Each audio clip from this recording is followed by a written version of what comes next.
House Speaker Mike Johnson is leading an intense effort to prevent a partial government shutdown. His plan includes a crucial piece of legislation to fund the government through March, combined with a provision to require proof of citizenship for voter registration. This initiative, known as the Safeguard American Voter Eligibility (SAVE Act), has garnered support from former President Donald Trump and various hardline conservatives. Johnson's plan isn't without complications. Despite Trump's endorsement, several Republican lawmakers are opposing it. Figures like Reps. Tim Burchett, Jim Banks, Mike Rogers, Corey Mills, Thomas Massie, and Matt Rosendale have voiced their objections. Their concerns range from the principle of short-term spending bills to the potential negative impact on the Pentagon. With a razor-thin Republican majority in the House, Johnson faces a tough battle. This resistance might mean he would need Democratic votes to pass the bill, something that seems unlikely given Democratic leaders' stated opposition. Democrats have their qualms with the plan too. They argue that a continued resolution extending funding only until March is a poor strategy for national security, military readiness, and disaster recovery.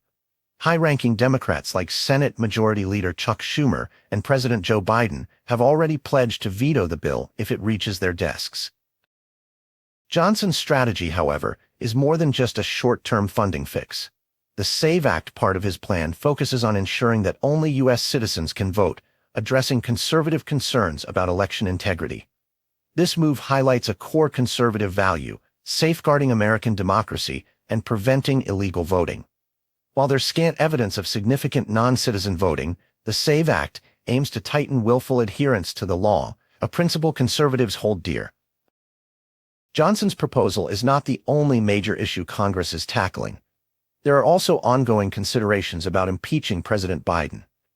GOP investigators have released a report after a lengthy inquiry, and some Republicans are pushing for a vote on impeachment, although no definitive articles have been recommended yet. Besides funding and impeachment, the Republican-controlled House is also focusing on measures to toughen up on China.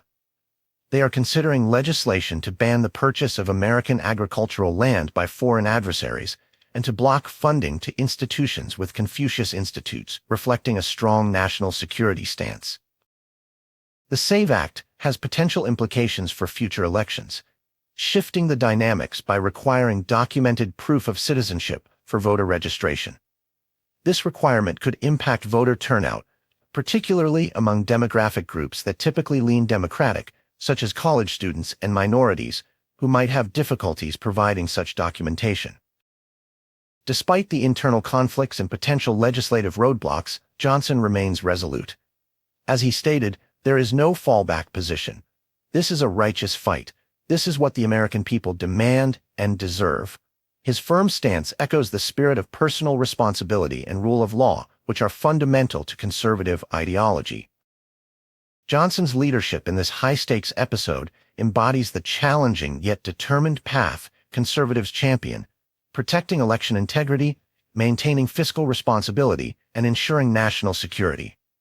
The outcome of this battle will be crucial not only for the imminent government shutdown deadline, but also in shaping the broader political landscape as the November elections approach.